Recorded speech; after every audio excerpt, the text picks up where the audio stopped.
오늘 우리가 읽은 잠언 3장 1절부터 10절 말씀을 통해 하나님의 지혜로 사는 한 달, 하나님의 지혜로 살아가는 믿음의 삶, 우리가 함께 나누기를 원합니다. 하나님의 지혜로 살게 될 때 하나님이 그 지혜를 통해서 우리에게 복 주시는 분이심을 믿으시기 바랍니다. 하나님의 지혜를 통해서 복 받는 삶 4가지 우리 한번 차례대로 살펴보도록 하겠습니다. 첫 번째, 하나님의 지혜로 살려면 무조건 우리는 하나님의 말씀을 붙잡는 자가 되어야 됩니다. 말씀을 붙잡는 자가 되라. 우리 1절 말씀 한번 읽어보겠습니다. 시작.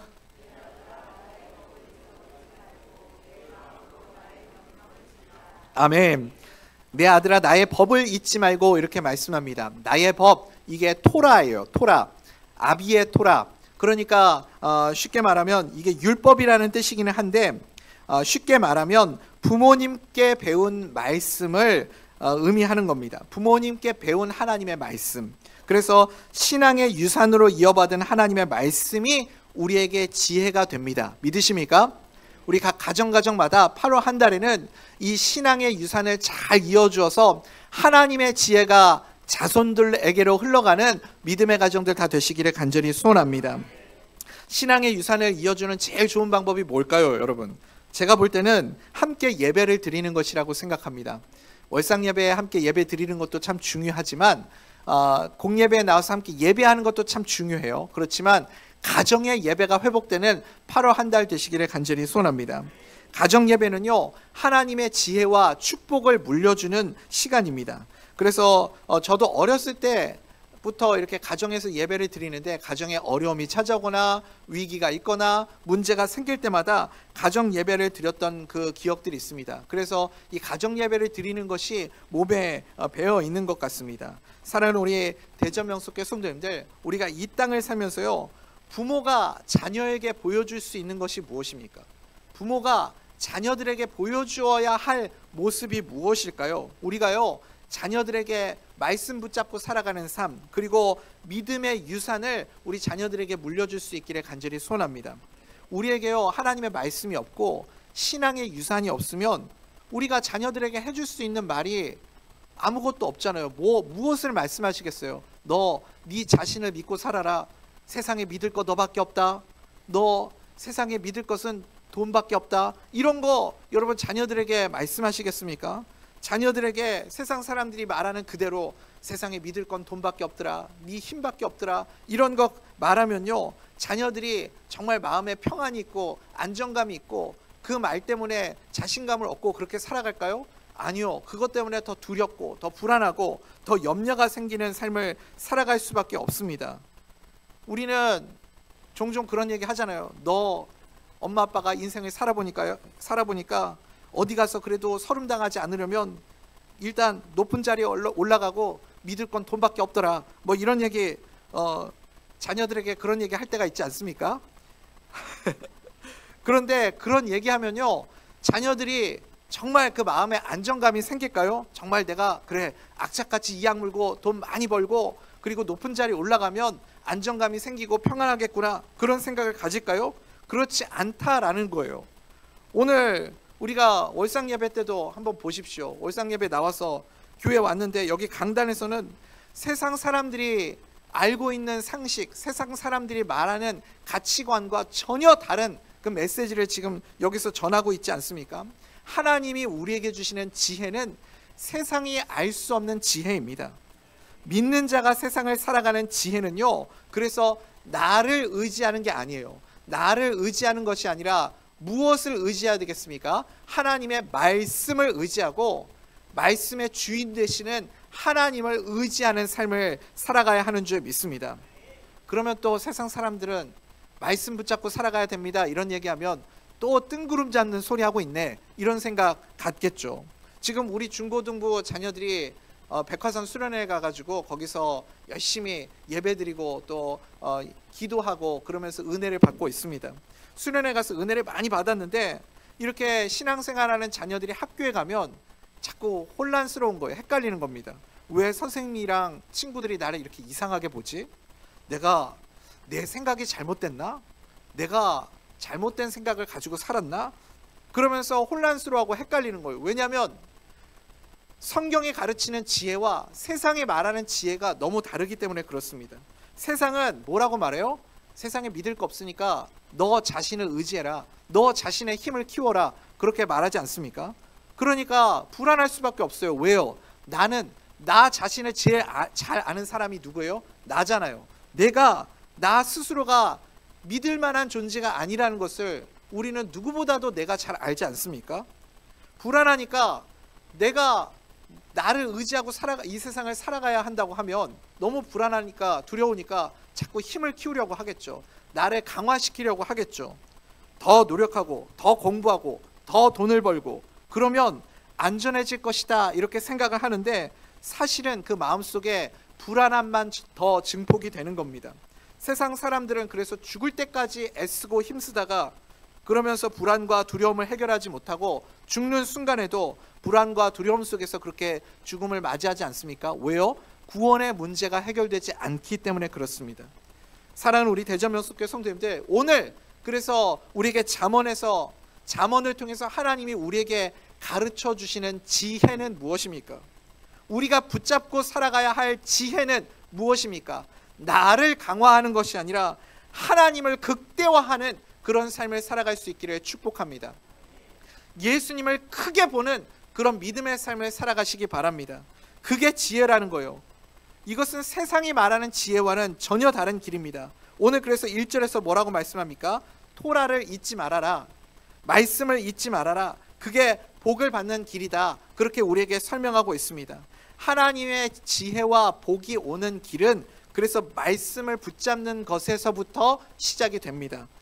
우리가 하나님의 지혜의 말씀을 붙잡을 때 어떤 복이 옵니까? 2절 말씀 한번 읽어보겠습니다. 시작. 그리하면 그것이 내가 장수하여 많은 해를 누리게 하며 평강을 더하게 하리라. 아멘. 아멘. 우리가 이 말씀을 읽을 때 장수와 평강, 그렇구나. 하나님의 말씀을 붙잡고 하나님의 말씀을 지혜 삼아 살아가면 오래 살고 평강하는구나. 이렇게 그냥 단순하게 생각합니다. 10계명에도 5계명에 그런 말씀 있잖아요. 내 부모를 공경하라. 그리하면 이 땅에서 너희가 장수하리라. 그런 말씀이 있지 않습니까? 그래서 우리가 그냥 이 잠언 3장 2절 말씀을 생각하면서 말씀 붙잡으면 그냥 장수하고 평안하겠구나 이렇게 생각을 하는 거죠. 근데 더 정확한 번역은 무엇이냐면 오랫동안 하나님의 복을 누리게 된다라는 뜻입니다. 오랫동안 하나님이 부어주시는 복을 누리는 방법이 뭐라고요? 하나님의 말씀으로 살아가는 것이라고요. 하나님의 말씀을 지혜 삼아 살아가는 자에게는 단회적으로 하나님이 복을 주시는 것이 아니라 오랫동안 지속적으로 하나님이 복을 주시는 은혜를 누리게 될 줄 믿습니다. 그 지혜로 살아가는 8월 한 달 되시기를 간절히 소원합니다. 두 번째, 하나님의 지혜로 사는 방법 빠르죠 여러분? 무엇이냐? 은혜를 베푸는 삶을 살아가라 입니다. 은혜를 베푸는 것이 은혜를 내가 받기를 갈구하는 것이 아니라 은혜를 베푸는 것이 지혜다. 오늘 잠언은 우리에게 말씀합니다. 3절 읽어볼까요? 시작. 인자와 진리가 내게서 떠나지 말게 하고 그것을 내 목에 매며 내 마음판에 새기라. 아멘. 아멘. 인자와 진리에 여러분 밑줄을 그어보십시오. 인자는 우리가 잘 아는 헤세드죠. 성경을 읽으면서 제일 번역하기 힘든 단어 중에 하나가 이 헤세드라는 단어인 것 같습니다. 성경에서 계속 다른 의미로 번역이 돼요. 어디서는 충성, 어디서는 사랑, 어디서는 자비, 어디서는 신실함, 이렇게 여러 단어로 번역이 되는 단어가 헤세드입니다. 그래서 이 헤세드는 하나님의 이스라엘을 향한 하나님의 끊임없이 보여주시는 한결같은 사랑을 나타낼 때 이 헤세드라는 단어를 사용합니다. 진리는 뭐예요? 진리는 에메트라는 단어인데 이것은 진실함, 신실함, 성실함 이런 뜻을 가지고 있는 단어입니다. 그냥 이 헤세드라는 단어를 오늘 본문에서 가장 쉽게 설명하는 단어가 뭘까? 저는 은혜라고 그렇게 해석했습니다. 은혜. 그러니까요, 쉽게 말해서 우리가 다른 사람들에게 은혜를 베풀면 하나님이 우리에게 은혜로 갚아주신다라는 거예요. 은혜의 복이 내게 온다. 진리는 무엇이냐면 그게 하나님의 약속입니다. 하나님의 말씀하신 그대로 이루어지는 것이 진리 아닙니까? 하나님이 말씀하신 게 하나님의 말씀이 진리니까 하나님의 말씀하신 그대로 이루어지는 것이 진리입니다. 그래서 정리해 보자면 인자와 진리를 내게서 떠나지 말게 하라라는 이 말씀은 우리가 은혜를 베풀잖아요. 그러면 진리이신 하나님의 약속의 말씀대로 우리에게 그렇게 하나님께서 내가 베푼 만큼 우리에게 갚아주신다라는 뜻입니다. 이것이 하나님의 지혜라는 거예요. 룻기에 한번 보십시오. 룻기에 보면 이제 룻의 가정이 시아버지 죽고 두 아들들 다 죽고 이제 며느리하고 시어머니만 남았는데 시어머니가 너희들도 이제 너희 살 길 찾아서 다 돌아가라 그러니까 오르반은 돌아가고 큰 며느리 룻만 남지 않습니까? 룻은 떠나지 않고 자기 나오미 곁에 떠나지 않고 같이 있습니다. 어머니의 하나님이 나의 하나님이 되십니다. 어머니가 가실 때 나도 어머니와 함께 가겠습니다 하면서 그 어머니의 고향으로 쫓아가죠. 룻은 왜 떠나지 않았습니까? 시어머니가 눈에 밟히는 거예요. 차마 떠나지 못했던 거죠. 그래서 어머니의 하나님이 나의 하나님이 되신다 이렇게 고백했지만 사실은요, 룻이 시어머니를 위해서 자기의 삶을 희생하기로 자처한 것 아닙니까? 룻이 자기 시어머니에게 은혜를 베푼 거예요. 이해가 되세요? 은혜를 베풀었다고요. 그래서 우리 룻기에 보면 실제로 나오미랑 같이 고향에 돌아와 가지고요, 나오미는 집에서 그냥 머물고 누가 밭에 나가서 곡식을 거두오고 누가 일을 하러 나가요? 룻이 나가잖아요. 나오미는 안 나가고 나오미는 집에 있고 룻이 어머니를 봉양하는 거예요. 자기 시어머니를. 그래서 그게 무엇이냐면 헤세드입니다. 그게 은혜라는 거예요. 그렇게 룻이 은혜를 베푸니까 하나님이 갚아주잖아요. 누구를 통해서? 보아스를 통해서 다시 하나님이 룻이 은혜를 베푼 만큼 아니 더 큰 은혜로 하나님이 룻에게 그 은혜를 갚아주시지 않습니까? 은혜를 베풀면 하나님께서 우리에게 은혜를 되돌려 주신다라는 거죠. 하나님의 신실하신 약속대로 은혜를 베푸는 자에게 은혜로 갚아주십니다. 이게 지혜예요. 이것을 깨닫고 이것을 알고 살아가는 자가 지혜 있는 자입니다. 우리 대전명석교회가 누구에게나 은혜를 베푸는 그런 교회가 되기를 축복합니다. 그러면 하나님께서 우리 성도님들의 삶 가운데 신실하신 하나님의 약속으로 그렇게 갚아주시는 은혜를 주실 줄 믿습니다. 여러분 룻과 같은 인생 되십시오. 은혜 베푸는 인생 되십시오. 그러면 하나님이 어떤 복을 주신다고요? 4절 보겠습니다. 시작. 그리하면 네가 하나님과 사람 앞에서 은총과 귀중히 여김을 받으리라. 아멘. 아멘. 헤세드를 베풀면 헤세드가 옵니다. 은총과 귀중히 여김을 받게 된다. 이렇게 말씀합니다. 귀중히 여긴다. 이것은 쉽게 말해서 좋은 평판이에요. 좋은 평판. 그래서 은혜를 베풀면 사람들의 평판이 좋아집니다. 당연한 거 아니에요? 우리가 사람들에게 은혜를 베푸는데 평판이 나빠질 이유가 없잖아요. 그래서 은혜를 베풀면 사업을 할 때 거래처에서 평가가 좋아지고 내가 별로 이렇게 조건도 좋지 않은데 이상하게 다른 거래처하고 거래를 안 하고 나하고만 일하려고 하고 여러분 그런 경험 해보신 적 있으세요? 왜 그런지 내가 아무리 왜 자꾸 나하고 거래하려고 하고 왜 나에게 이런 일들이 일어나지? 본인도 이게 그 이유를 모르겠는 거예요. 이유를 모르니까 그게 은혜예요, 여러분. 그렇지 않아요? 모든 것이 은혜가 뭐예요? 위로부터 임하는 것이 은혜니까 원인이 나에게 있는 것이 아니라 하나님으로부터 오는 것이 은혜니까 사실은 이게 왜 잘 되지? 왜 이렇게 거래처에서 나하고만 거래를 하려고 하지? 이유를 모르겠네? 그게 은혜라고요. 그런 은혜가 우리 성도님들 가운데 우리 성도님들의 사업장 가운데 계속해서 임하는 8월 한 달 되시기를 축복합니다. 또 은혜를 베풀면요 직장에서도 상관이 나를 인정하고 존중해주고 잘해주고 그런 은혜가 우리 성도님들의 삶 가운데 임하게 되기를 간절히 소원합니다. 여러분 은혜를 베푸십시오. 룻의 축복을 누리게 될 줄 믿습니다. 베풀면 하나님의 은혜로 갚아주십니다. 이게 하나님의 지혜로 복받는 두 번째 길이라는 거예요. 세 번째 지혜는 하나님을 신뢰하고 맡기라. 하나님을 신뢰하고 맡기는 자가 되라입니다. 우리 5절 6절 말씀 읽어보겠습니다. 시작. 너는 마음을 다하여 여호와를 신뢰하고 내 명철을 의지하지 말라. 너는 범사의 그를 인정하라. 그리하면 내 길을 지도하시리라. 아멘. 아까도 제가 잠깐 말씀드렸지만 세상의 가치관은 뭐예요, 여러분? 다른 사람 의지하지 말고 너의 힘을 키워서, 그래서 네 힘으로 이 세상을 살아가라. 이게 세상 사람들의 가치관입니다. 세상 믿을 사람 아무도 없으니 너의 힘을 키워라. 이게 세상 사람들이 말하는 세상을 살아가는 방식이죠. 그런데 오늘 잠언에서는 세상과는 전혀 다른 방향을 우리에게 가르쳐주고 있습니다. 그게 뭐예요? 하나님을 신뢰하고 하나님을 인정하라. 그리고 너의 명철을 의지하지 말라. 이렇게 말씀하고 있습니다. 사랑하는 우리 대전명석교 성도님들, 하나님을 신뢰하고 하나님께 맡길 수 있는 은혜의 사람들, 믿음의 사람들 되시기 바랍니다. 우리가 우리 인생을 잘 모르잖아요. 우리는 내 한 치 앞도 모르는 인생을 살아가는데 내일 어떤 일이 벌어질지도 모르는데, 여러분, 내가 나를 어떻게 신뢰하고 내 명철을 어떻게 의지하고 살아갑니까? 하나님을 의지하고 맡길 수 있는 지혜로운 믿음의 사람들 되시기 바랍니다. 나다니엘 호손이라는 소설가가 있어요. 나다니엘 호손, 이름은 좀 익숙하지 않은데 저와 비슷한 연배 이렇게 학창 시절을 보냈던 분들은 제가 정확하게 기억이 안 나요. 중학교 1학년이었는지 2학년이었는지 국어 교과서에 큰 바위의 얼굴이라는 소설이 있었어요. 읽어보신 분들 계세요? 그 큰 바위 얼굴이라는 그 소설을 쓴 그 작가가 나다니엘 호손인데, 이 사람이 쓴 소설 중에 별로 유명하지 않은 데이빗 스완이라는 소설이 하나 있습니다.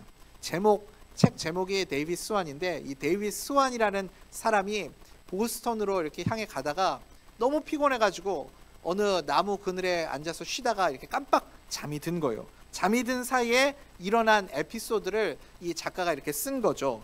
그래서 어떤 일이 있었는가, 뭐 그 세 가지 일들이, 이벤트가 벌어지는데, 이 사람은 잠자고 있으니까 그 일들이 일어나는지 안 일어나는지도 모르고 계속 그냥 잠만 자고 있는 거죠. 그래서 그 기회들을 다 놓쳐버리게 됩니다.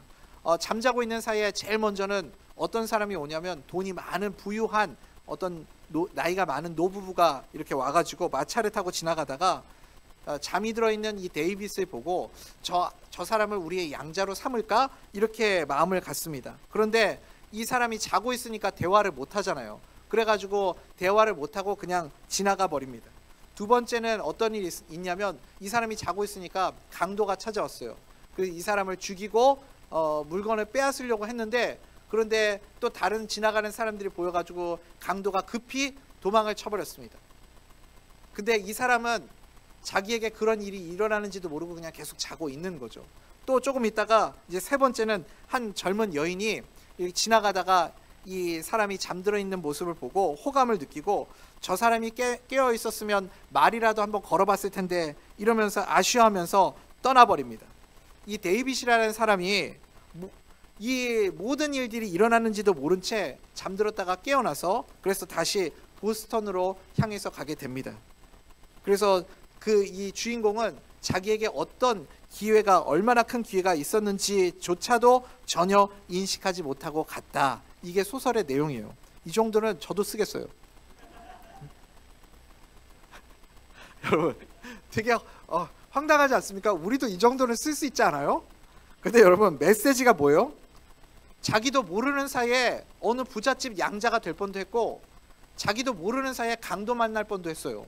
자기도 모르는 사이에 되게 예쁜 자매하고 결혼도 할 뻔도 했습니다. 그러니까요, 이런 모든 일들이 일어날 뻔했었던 것을 조차도 이 주인공은 알아요, 몰라요? 전혀 모르는 거죠. 이 소설의 메시지가 무엇이냐면요, 내 인생 내 마음대로 안 된다라는 거예요. 내가 모르는 게 너무나도 많다라는 겁니다. 우리 인생이 그렇지 않습니까? 우리 인생 우리가 다 모릅니다. 전체를 다 보지를 못해요. 지금 내 삶 가운데 여러분들 오늘 이렇게 월상 예배 드린다고 오셨는데, 오는 동안 나는 모르지만 내가 운전하고 우리 교회까지 오는 동안 어떤 일들이 일어나는지 우리는 아무도 모르잖아요. 이게 내가 죽을 뻔한 고비를 넘겼는지도 나는 모르고, 그런 의식조차도 모르고 우리가 왔을지도 모르는 겁니다. 하나님이 지켜주시지 않고 하나님이 보호해 주시지 않으면 우리는 하루도 살아갈 수 없는 존재들입니다. 믿으십니까? 그게 우리의 모습이라는 거예요. 우리의 많은 인생의 날들 속에 한번 생각해 보십시오.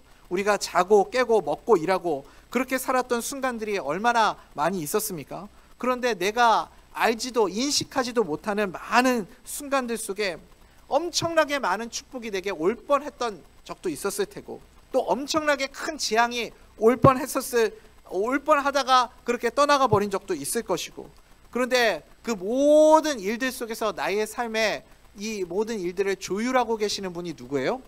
하나님이시라는 거죠. 하나님이 내 뒤에서 일하고 계시는 거예요. 믿으십니까?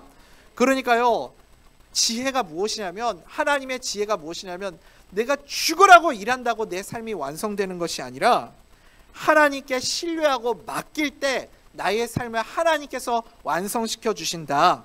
이것을 믿는 것이 지혜입니다.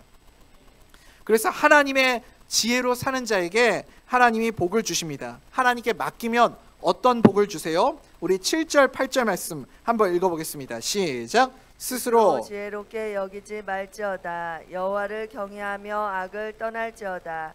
이것이 내 몸에 양약이 되어 내 골수를 윤택하게 하리라. 아멘. 아멘. 하나님을 경외하고 주님을 신뢰하고 주님께 맡기는 자에게 내 몸에 양약이 되어서 네 골수를 윤택하게 하리라, 이렇게 말씀을 합니다. 세상은요, 자기 자신을 지혜롭게 여깁니다. 그런데 누가복음에 나오는 그 부자를 한번 생각해 보십시오. 자기가 되게 똑똑한 줄 알아요. 그래서 재산을 많이 모아서 이 재산을 어떻게 보관하고 보호할 수 있지? 그래, 창고를 크게 짓자. 창고를 크게 지어가지고 거기다가 곡식을 잔뜩 쌓아두었습니다. 그러면 자기의 그 재산들을 잘 지킬 수 있을 것이라고 생각했습니다. 근데 예수님이 뭐라 그래요? 오늘 밤 네 영혼을 내가 데려가면 여기 창고에 쌓여있는 이 재산들은 누구의 것이 되겠느냐? 예수님이 묻지 않습니까? 그게 어리석은 인생이라는 거죠. 여러분, 자기를 의지하는 자만큼 어리석은 사람은 없습니다. 우리가 지금 누리고 있는 것들요, 우리 은혜 찬양 많이 부르잖아요. 내가 누려왔던 모든 것들이요, 내가 누리고 있는 이 모든 것들도 하나님이 주셔야만 누릴 수 있는 겁니다. 건강도 내 것 아니고요, 물질도 내 것 아니고요, 내 생명도 내 것 아니고요, 우리의 자녀도 내 것 아니고요, 우리의 가정도 내 것 아닙니다. 하나님이 누리게 해주셨기 때문에 내가 지금 누리고 있는 것이죠. 그래서 하나님을 신뢰하고 의지하면요, 8절에서 뭐라고 말씀해요? 네 몸에 양약이 되어서 내 골수를 윤택하게 하리라, 이렇게 말씀하지 않습니까? 이게 우리의 삶 전반에, 그러니까 그냥 육체적인 건강뿐만 아니라 영육 간에 내 삶의 모든 전반에 회복과 충만을 포함한 포괄적인 복을 주신다라는 말씀입니다. 그래서 하나님의 지혜로 하나님을 의지하고 신뢰하고 맡기면 내 영육 간에 강건한 은혜와 복을 누리게 될 줄 믿습니다. 마지막 네 번째, 벌써 네 번째가 됐어요. 하나님의 지혜로 사는 방법 무엇이냐면 감사함으로 드리는 자가 되라. 여러분, 감사를 잊지 마십시오. 감사함으로 드리는 우리 8월 한 달 되기를 소원합니다. 9절 10절 읽어보겠습니다. 시작. 내 재물과 내 소산물의 처음 익은 열매로 여호와를 공경하라. 그리하면 내 창고가 가득히 차고 내 포도즙 틀에 새 포도즙이 넘치리라. 아멘. 아멘. 우리나라 사람들도 이렇게 첫 월급 타면 제일 먼저 하는 게 빨간 내복 사가지고 부모님께 드리고 뭐 이런 거 있잖아요. 저는 제가 보면 이게 좀 성경적인 것 같아요. 첫 수입을 하나님께 드리면 하나님이 복 주십니다. 그러니까 이게 무엇을 의미하는 거냐면 모든 물질의 공급은 나의 노력으로 이루어지는 것이 아니라 하나님이 주시는 것이다. 아까도 우리가 누리는 모든 것들이 다 하나님이 주셔야 우리가 누릴 수 있다라고 그랬는데, 물질도 마찬가지 아닙니까? 하나님이 공급해 주셔야만 우리가 채워질 수 있는 것이죠. 이 영적인 원리를 우리에게 가르쳐 주시는 말씀입니다. 사랑하는 우리 대전명석교회 성도님들, 8월 한 달을요, 감사함으로 드릴 수 있는 자 되시기 바랍니다. 그게 하나님의 지혜입니다. 하나님께 드리면 하나님께서 더 많은 복을 우리에게 베풀어 주실 줄 믿습니다. 오늘 우리가 하나님의 지혜로 사는 방법 4가지를 함께 나눴습니다. 하나님의 지혜를 붙잡고 살면 그 지혜를 통해서 하나님이 우리에게 복을 주십니다. 어떤 복을 주세요? 첫 번째는 무조건 말씀을 붙잡으십시오. 말씀을 붙잡으면 그 말씀을 통해서 우리에게 하나님이 복 주시는 줄 믿습니다. 두 번째는 뭐 하는 자가 되라고요? 은혜를 베푸는 자가 되라. 은혜를 베풀면 하나님께서 우리가 베푼 것보다 더 많은 은혜를 우리에게 다시 되돌려 주시는 줄 믿습니다. 세 번째 지혜는 뭐예요? 내 명철을 의지하지 말고, 나 의지하지 말고 하나님을 의지하고 신뢰하고 맡기는 자가 되십시오. 내가 주님께 맡길 때 내 삶을 주님께서 완성시켜 주시는 은혜를 누리게 될 줄 믿습니다. 여러분, 안식이 뭐예요? 우리가 주님 앞에 나와 예배하는 게 뭐예요? 지금도요, 여러분, 안식을 모르고 맡기지 못하는 사람은 쉬지를 못해요. 내가 책임져야 되는 인생은요, 예배 드릴 수가 없습니다. 예배는요, 내 삶을 중단하고 하나님께 내 삶을 맡깁니다 라는 믿음의 표현이 예배거든요. 월상 예배 지금 여기 나올 때요, 우리가 이 12시에 여기 나오면 이거 물질로 계산하는 분들은 이게 얼마나 큰 손해인지 얼마나 큰 손실이에요. 잠을 자야 될 시간에 잠 놓쳤죠. 잠잘 시간 놓쳤죠. 내일 피곤하고, 그러면 직장생활 힘들고 사업장도 힘들고, 내가 늦게 출근하면 또 가게 문을 늦게 열면 그만큼 손해보고. 여러분, 이거는 맡기지 못하는 사람의 세상 사람들이 계산하는 방식이에요. 세상 사람들의 셈법이라고요. 그런데 우리는 하나님이 완성시켜 주시는 것을 믿는 자들 아닙니까? 주님께 맡기십시오. 맡기면 안식과 평안이 있습니다. 내 삶, 내 건강, 내 사업장, 우리 가정, 이거 내 거 아니구나. 내가 아둥바둥 거린다고 되는 거 아니구나. 맡겨야 하나님이 완성시켜 주시는 것이구나. 맡겨야 하나님이 일을 이루어 주시는 분이구나. 그렇게 여러분, 하나님의 지혜로 사는 8월 한 달 되시기 바랍니다. 네 번째는 뭐라고요? 감사함으로 드리는 자 되십시오. 그러면 세상이 아닌 하나님의 지혜로 복받는 그리스도인 될 줄 믿습니다. 8월 한 달도 그 지혜로 승리하는 모든 주님의 가정들 다 되시기를 간절히 소원합니다.